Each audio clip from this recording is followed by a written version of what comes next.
Hello दोस्तों, आप सभी का स्वागत है मेडी कोच कॉन्सेप्ट के इस यूट्यूब चैनल में। आज की इस वीडियो में हम लोग एक्सरसाइज थेरेपी का लेक्चर नंबर 2 जो कि आज हम टॉपिक पढ़ने वाले हैं जिसका नाम है मोमेंटम। तो मोमेंटम बेसिकली क्या होता है उसके बारे में हम डिस्कस करेंगे। तो सबसे पहले इसकी डेफिनेशन की बात करें तो momentum of a body is a quantity of motion. Momentum जो है किसी बॉडी का, momentum of body is a quantity of motion.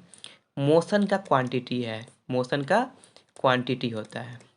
तो बेसिकली हम कह रहे हैं कि जो मोमेंटम होता है किसी बॉडी का वो क्वांटिटी होता है मोशन का। ये जो रिप्रेजेंट किया जाता है product of mass into velocity. Mass और वेलोसिटी के प्रोडक्ट को ही हम मोमेंटम कहते हैं। क्या कहते हैं? Product of mass and velocity को ही हम मोमेंटम कहते हैं। जो फोर्स रिस्पॉन्सिबल होती है मोमेंटम का, वो मोमेंटम को जनरेट करेगी slowly in relative happy body और more rapidly in lighter body. अगर हैवी बॉडी है, मान लीजिए हैवी बॉडी है, तो इसमें जो फोर्स जो है वो मोमेंटम को जो जनरेट करेगी वो धीरे धीरे करेगी। कैसे करेगी?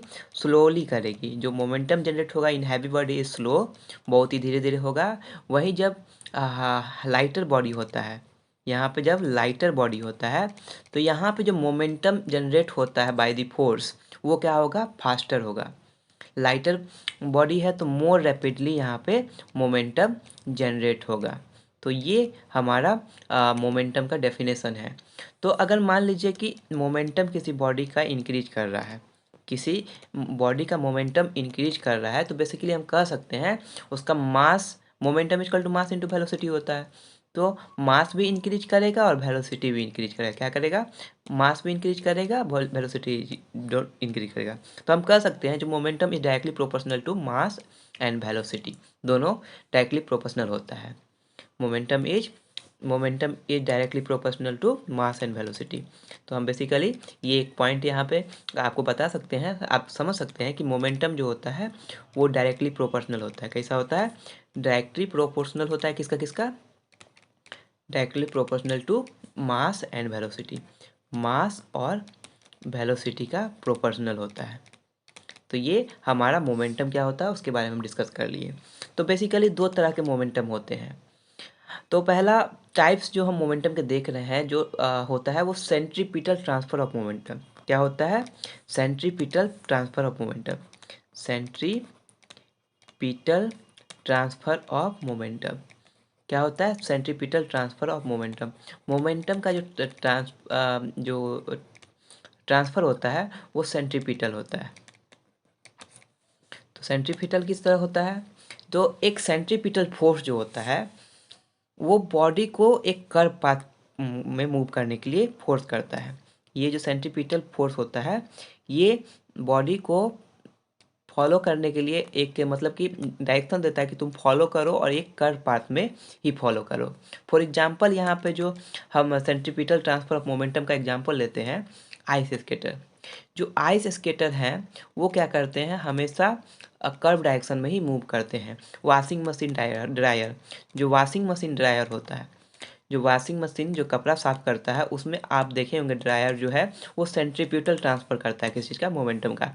वो जो मोमेंटम होता है कर्व पाथ में ही वो होता है। ये मोमेंटम इस तरह का कर्व पाथ में आपको देखने को मिलता है। तो ये हमारा सेंट्रीपिटल ट्रांसफर ऑफ मोमेंटम होता है। जो सेंट्रीपिटल ट्रांसफर ऑफ मोमेंटम कहता है कि हम जो फोर्स लगा रहे हैं वो किसी बॉडी को एक कर्व पाथ को फॉलो करने के लिए मजबूर करती है, एक कर्व पाथ को फॉलो करने के लिए मजबूर करती है। उसके बाद जो सेकेंड जो है दैट इज सेंट्रीफ्यूगल। ये तो सेंट्रीपिटल था। Second one is centrifugal. Centrifugal transfer of momentum क्या होता है? Centrifugal transfer of momentum. Momentum का जो ट्रांसफर होता है वो सेंट्रीफ्यूगल वे में होता है। तो यहाँ पे क्या होता है? It is directed away from A axis. मान लो कि ये सेंटर है और ये सर्कल है, ये सेंटर है, ये सर्कल है। तो basically centrifugal transfer of momentum में ये होता है it is directed away from axis which is parallel to the axis of rotation. Example throwing shot put when. तो ये सेंटर है इसका। ये क्या होता है? एक्सिस से दूर होता है, ये एक्सिस है इसका, ये दूर होता है। ये जो आपका सेंट्रीपिटल में था वो क्या हो रहा था, एक कर्व पाथ फॉलो कर रहा था, ये भी कर्व पाथ फॉलो करेगा, लेकिन ये सेंटर से दूर होता है, अवे फ्रॉम दी एक्सिस होता है, जो कि पैरेलल होता है एक्सिस ऑफ रोटेशन, और इसके पैरेलल होता है, बराबर ही लाइन में ये जो होगा एक्सिस ऑफ रोटेशन होगा। इसका जो एक्सिस ऑफ रोटेशन होगा ये पैरेलल होगा, ये जो है एक्सिस ऑफ रोटेशन पैरेलल होगा और अवे होगा। सेंट्रीफ्यूगल में क्या होगा, यहाँ पे जो भी है ऑब्जेक्ट वो क्या होगा, कर्व पाथ तो फॉलो करेगी, लेकिन ये इसके पैरेलल होगा और अवे होगा, इसके पैरेलल होगा, इसके पैरेलल होगा, इसके एक समान ही होगा और अवे होगा, parallel and away, parallel and away. ये मूवमेंट करेगी लेकिन पैरेलल एंड अवे होगी। तो यही है इसका एग्जाम्पल, आपका बेस्ट एग्जाम्पल है थ्रोइंग ऑफ शॉर्ट पुट।